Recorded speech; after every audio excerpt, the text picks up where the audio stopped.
Batman. The only guy who can seamlessly weave roid rage, bath salt nightmares, and uncomfortably bangable plants into one believable universe. A couple weeks ago, I was doom scrolling on TikTok when a few Batman videos popped up, and it sparked something primal in me. So I decided it's time to revisit the Arkham series, feel a little nostalgia, and make a couple of videos along the way. But instead, I unearthed the full archive of my childhood nightmares. So, Bat ladies and gentle Batmen, welcome to the Bat Trauma. Welcome to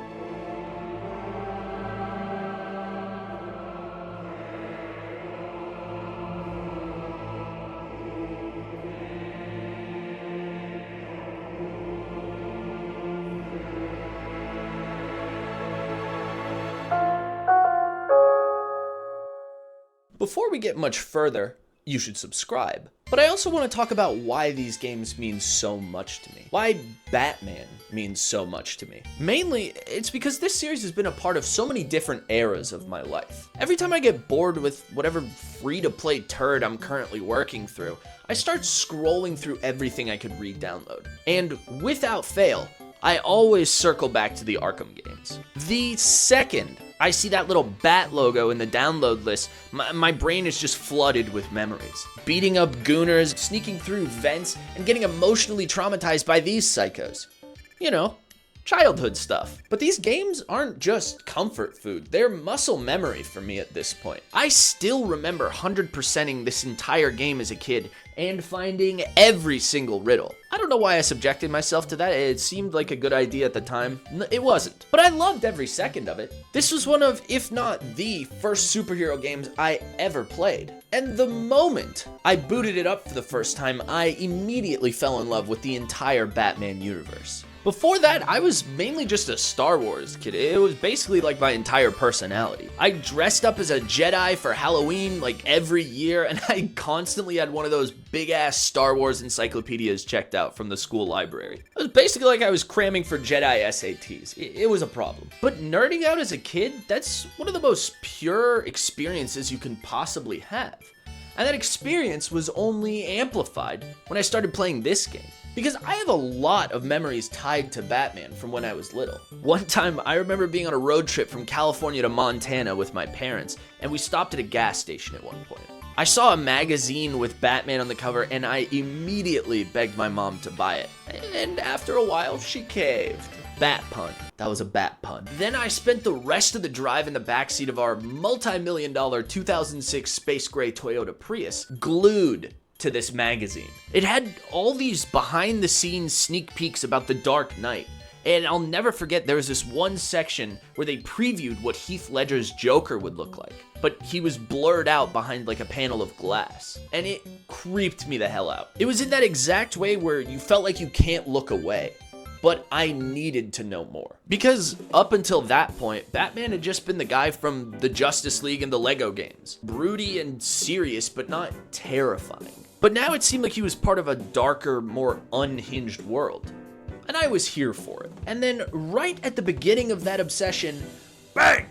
Arkham Asylum dropped. Instantly making it the most fun you could legally have in 2009.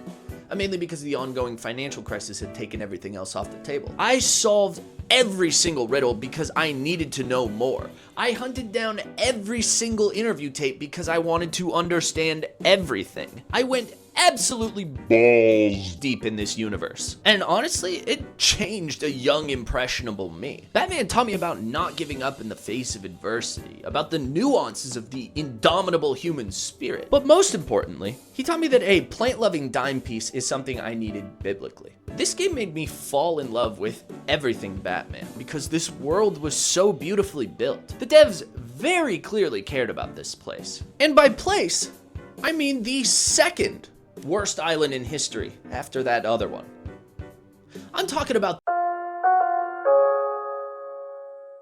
Coming back to Arkham Asylum is like visiting your childhood school and realizing it was actually a back alley crack den. This game does not ease you in at all. You boot it up and within 10 minutes you've been jump scared, several people have been murdered, and the Joker is already peaked with Officer Bowles. I thought I would go back and have a lovely little trip down Crime Alley memory lane, but holy nightmare. Batman, did this place have other intentions?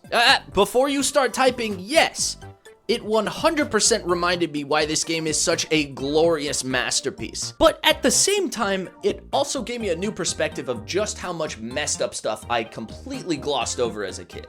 Because Arkham Asylum is cooked. Chopped, even. This island looks like it was designed by whoever made this cathedral, but they decided to take mushrooms in a graveyard before sketching. I have never been so monumentally confused by architectural decisions in my entire life. What the hell is this, Amadeus? Was this designed by the prisoners? Did Zaz carve the blueprints into somebody's back? I mean, there is literally a place called Dead Man's Point, which Oracle says has been your favorite suicide location in Arkham Island for over 100 years. Yeah, I know. Hey, I got an idea, buddy. Board it up! There's a room with an altar of skulls on it. Who maintains that? Are we diving into the ocean for the bodies and only bringing back up the heads? What the hell, man? But stuff like that is exactly what makes this place so delightfully horrific. The longer you stay in the asylum, the more you realize everything starts to feel wrong. Every room has blood on the floor or papers scattered around like somebody was trying to leave in a hurry. But that's the thing, nobody ever leaves. So if it looks like that now, that means that's just how it normally looks, which is even more terrifying. And that horror only builds as you travel through each main location, which you will be doing a lot. But it feels like it works because every area has its own unique vibe and brand of nightmare fuel. We got a hospital that definitely gives out the bad kind of vent. A mansion where the only thing higher than the ceilings is the warden's goddamn ego. A penitentiary that undoubtedly has a 0% success rate. A botanical garden filled with Viagra plants. And finally, a sewer that is the perfect depiction of New York. Every time you walk into a new area, the vibe is just, oh damn, I should not be here. You go into these places hoping to find a clue or because you really want to smell some dude's breath, but the only thing that you find is new trauma. Honestly, I never really felt like I was exploring. I felt like I was trespassing. There aren't many places in games that can make you feel genuinely unsafe while controlling a man who can suplex a car and gets to respawn whenever he wants, but Asylum nails that feeling. I mean, it may as well be considered a boss in its own right. You are constantly being challenged in new and progressively weirder ways. Every time you think you've seen it all, it just throws in one more nightmare for you to deal with. I still remember playing this game as a kid and being scared as hell walking into that goddamn penitentiary. Those jump scare guys suck. Dislike. The Asylum made me appreciate being indoors.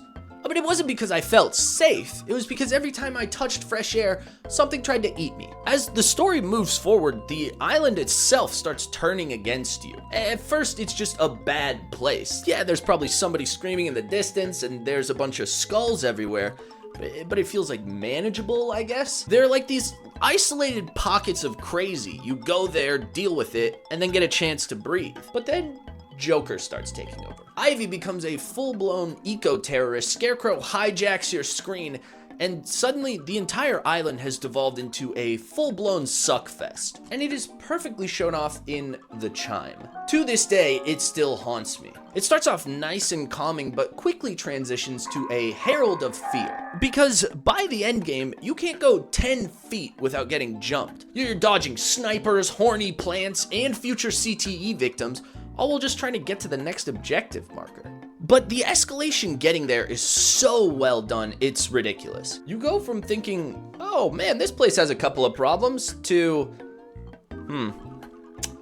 honestly, a nuke might not be enough. And by the end, you're just trying to survive long enough to punch one last clown in the dome and get the hell out. But you do want to stick around, because it's fun to be Batman. And that's all thanks to the incredible. This game doesn't just let you play as the Batman, you get to become Batman. And I genuinely think this is one of the best superhero game series of all time because of how well it nails that core concept. Batman isn't just a suit or a set of power armor here, he's a being. He's a full-blown, emotionally unavailable bat god. And yeah, that is largely thanks to Kevin Conroy. Rest in peace, you absolute goat. And besides maybe Shadow of War, this is the most powerful I have ever felt pressing the X button. Which makes sense because Shadow of War literally stole its combat system from this game. Actually, every game stole it. This was like the original blueprint, like the prototype. And it works so well because it's so simple. It's not about memorizing combos or unlocking 37 different skill trees. It's about reading the room, responding fast, and knowing exactly how many teeth you can knock down someone's throat. And that's exactly what Batman should feel like. A guy taking the most efficient path to beat the brakes off of somebody who probably just needed therapy. I mean, looking at it from an outside perspective, Batman is for sure just causing more mental issues. Who knows, maybe Joker was just a normal guy until Batman punched a blood clot into his brain. But anyways, in this game, he's not flashy. All that style and flair comes later in the Predator sections, which, again, are absolutely perfect. This game shows you at every single instance how well designed it is for Batman and his moveset. I mean, like, who designed these vents? I feel like we don't need perfectly man-sized vents. Let's get some smaller ones. But again, I did not design this place. I just come for the vibes. Anyways, all the Predator sections are really the shining moments in this game. They perfectly show what fun stealth gameplay can be. When I was a kid, I just played it safe. I'd stick to the shadows and I'd take everybody out one by one with inverted takedowns. But now, I'm not even hiding, I'm just yanking dudes off of ledges like a gremlin. And it rules. The game keeps giving you more tools, but they never stop being satisfying. And by the end, you've developed an entirely different playstyle without even realizing it. You go from scared kid picking off guards one by one to Bat God looking for vengeance. That's called growth. And as your tool belt grows, so does your immersion in this world. Every boss feels like a natural escalation that ends in the final fight relying on everything that you've learned before. It's not just punch this dude till his health bar's gone. Okay, well, Titan Joker is almost exactly that, but he's also a terrifying shirtless creep with bones popping out of his skin, so I'd say it's still effective. Even the villains who barely show up still leave an impression. Like, yeah, Bane's just a plot device, but Killer Croc made me afraid of water. And Harley made me scared of nurses. And Bricked, but nothing in this game haunted me more than Scarecrow. I hated him. He creeped me out, and every single one of his sections is like a vivid gaming memory for me. And to prep for this video, I decided to replay the game live on Twitch. And after about 6 hours straight of grinding my little bat butt off, I finally reached the Scarecrow section. You know the one I'm talking about. The one where he glitches your entire game and fakes you out with a scripted death. For the bit, I hit the Xbox button and hovered over close game just like I did when I was a child, but this time, things got worse. My game froze. Joker was stuck in place and the pause menu wouldn't open. I thought, was it like this when I was a kid? No, it was not. Because I restarted my game and my 6-hour save file was gone. Completely wiped. I immediately ended stream like somebody had just shot me in my childhood. So, even all these years later, Scarecrow is still messing with me on a personal level. By the way, is the middle stick my wiener? But speaking of things that seem like they absolutely have it out for the player, we need to talk about detective mode. Yeah, it's dope. Yeah, it's essential. But whoever decided to code a little flashbang into it deserves to be shot. Or at the very least, forced to spend a weekend alone with Killer Croc. Because this is an objectively dark game. Not thematically, I mean visually. Actually, also thematically. So, of course, I cranked the brightness to 100% for chat when I replayed it. And then, like a fool, I used detective mode, and my eyeballs were ripped from my skull by the raw power of the sun. I think they fixed this in the next games. I don't really remember being flashbanged in City or Night. Oh, but we'll find out soon enough. In the next video. Anyways, detective mode is still a brilliant idea, even if it does turn your pupils to dust. It's a perfect way to visualize Batman's brain. Yeah, he's punching dudes in the face, but he's also scanning, tracking, and solving things. And it works brilliantly. So, yeah, this game makes you feel like Batman. Not just the fighter, not just the detective, you get all of it. Bundled into one perfectly tight, atmospheric experience that never really overstays its welcome. Even today, it is still so damn fun. And the craziest part? this was just the beginning. Arkham Asylum didn't just kick off a great series, it reinvented how superhero games could feel. It proved that tone, atmosphere, and gameplay can all work together to build a character, not just use a license. And revisiting it now still hits hard. I love this game. Sure, some parts are rough. Titan Joker's kinda goofy, detective mode is relied on way too much, and yes, I still have flashbacks every time I hear that chime, but the bones are rock solid. I think the real reason this game stuck with me so much is because it never talked down to me. It knew that I could handle the dark stuff, the scary stuff, the weird stuff. It didn't water anything down. It just throws you into the deep end and says, figure it out. You're Batman. And I did. And I keep doing it over and over again every few years. Because when a game really gets its character, it becomes timeless. And if this was the baseline, if this was all just the intro, then what the hell happens next? Thanks for watching. This is going to be the first of my videos talking about the 3 Arkham games, but I'm sure you can tell by now I absolutely love these things. And Batman in general. Ow! Hit my foot. But more than that, I love you. Thank you guys so much for all the support so far. Can't wait to see you guys in the next video. Oh, but before I go, it is time to reveal my secret identity. That's right! It's been me, Moose, the whole time! I know you never thought you'd see Batman's milky white thighs, huh?